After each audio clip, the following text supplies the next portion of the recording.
시청자 여러분 안녕하십니까? VOA 모닝뉴스 시작합니다. 미한일 3국의 안보수장이 1일 하와이에서 3자 회동을 갖고 북한 문제와 3국 협력 방안 등을 논의합니다.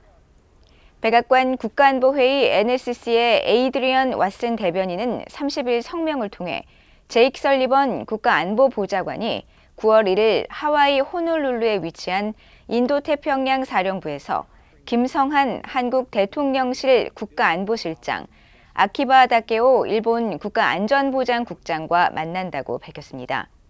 또 3자 회동에 앞서 현지 시간 31일에는 안보수장들이 양자 회동을 하며 3자 회동 후 설리번 보좌관은 인도태평양 사령부를 방문해 자유롭고 열린 인도태평양 수호를 위한 미국의 동맹 관계를 논의할 것이라고 설명했습니다.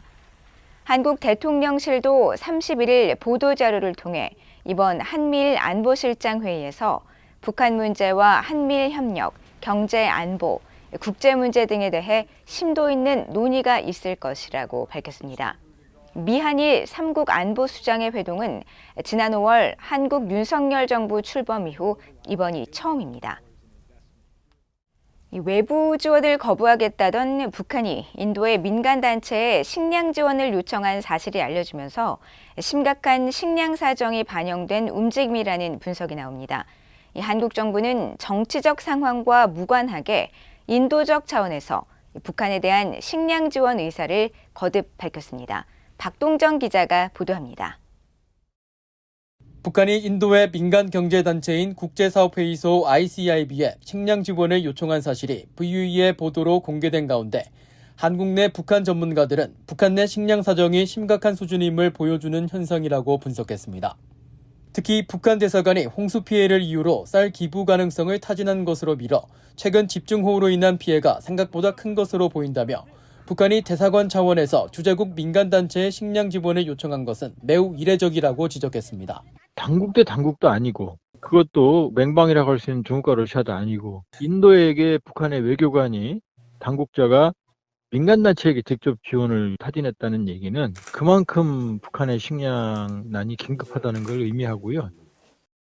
앞서 지난 6월에는 캐나다의 대북지원단체 퍼스트 스텝스가 밀과 콩을 지원할 의사가 있는지 북한이 문의했다고 밝히기도 했습니다. 북한의 최근 이런 행보는 신종 코로나 바이러스 사태 이후 김정은 국무위원장이 고수했던 외부 지원 수용 거부 방침과는 달라진 것입니다. 이런 태도 변화는 코로나로 인한 국경 봉쇄와 이딴 자연재해 등으로 식량난이 버티기 어려울 만큼 심각한 수준에 이른 것이라는 관측이 나옵니다. 현재 지금 어떻게 사냐 이렇게 물어보니까 핵강냉이 나오는 거 그거 가져다가 이제 죽탕처럼 해서 채소하고 섞어서 죽처럼 하루에 한 끼 두 끼 먹으면서 이제 사는 집들이 꽤 많다고 이야기하고 있거든요. 중국이 올해 극심한 가뭄과 농작물 피해 상황 때문에 지원이 위축될 것을 감안한 북한이 관계가 나쁘지 않은 다른 나라 민간단체를 상대로 지원 요청에 나선 것이 아니냐는 관측도 나옵니다. 북한은 그러나 스스로 주적이라고 규정한 한국이나 미국에는 손을 내밀지 않고 있는 가운데 북한이 한국 정부의 담대한 구상 제안에 대해 거부 입장을 밝힌 것처럼 남북 교류도 선을 긋고 있다는 분석이 나옵니다. 한국에 손을 벌리거나 미국과 협력하는 것보다는 다른 루트나 다른 방법을 통해서 풍족한 상태는 아니더라도 최소한의 이제 식량 부족을 어느 정도 해소할 수 있는 일정한 어떤 루트를 다른 쪽으로 활용하는 것을 북한이 주로 선호하고 있는 것으로 보여지고요.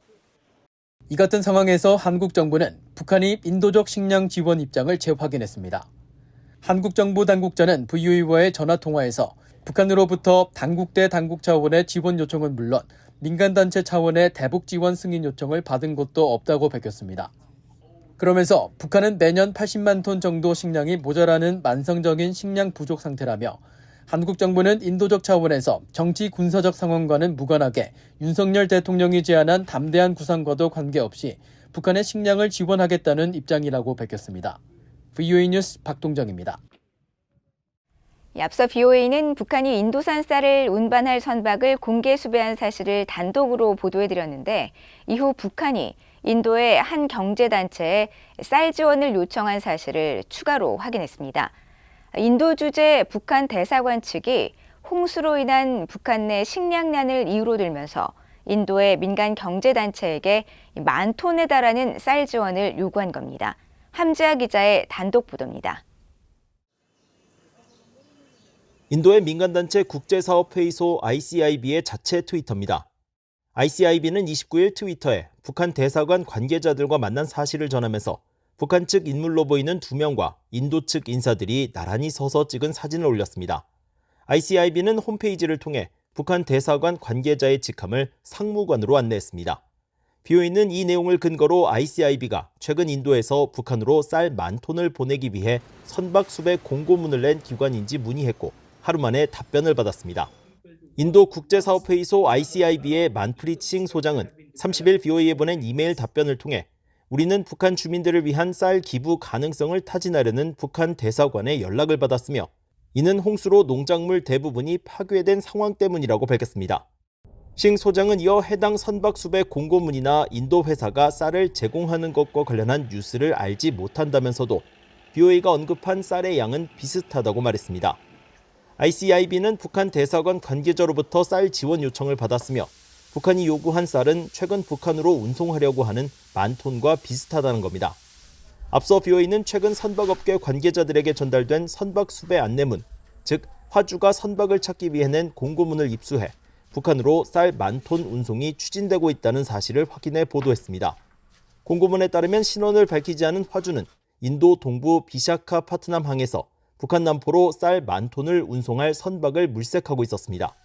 쌀은 50kg 포대 단위로 운송되며 9월 25일부터 30일 사이에 선적할 계획입니다. 쌀 10,000톤이 50kg씩 분산될 경우 선박을 통해 운송될 쌀 포대의 수는 약 20만 개에 달합니다. 북한이 적지 않은 양의 쌀 수입을 추진하고 있는 상황이 확인되면서 이 같은 움직임이 최근 몇 개월 동안 부각돼 온 식량난에 따른 움직임인지 주목됩니다. 피해가 아마 상당할 겁니다. 아마 이번에 내린 비 피해로 6대급 아마 피해가 오지 않을까 그렇게 생각되는데요.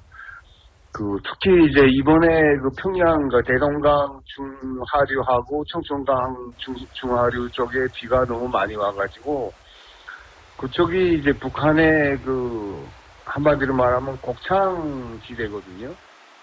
앞서 북한은 지난 7월 한 달 동안 중국으로부터 미화 515만 5,500달러어치 약 10,000톤의 정미를 수입한 것으로 중국 해관총서를 통해 확인됐습니다. 이 같은 쌀 수입은 지난 2019년 10월 중국으로부터 779만 달러어치의 쌀을 수입한 이래 월별 수입액으로는 2년 10개월 만에 최대 규모인데 북한의 식량난을 반증하는 것으로 풀이됩니다.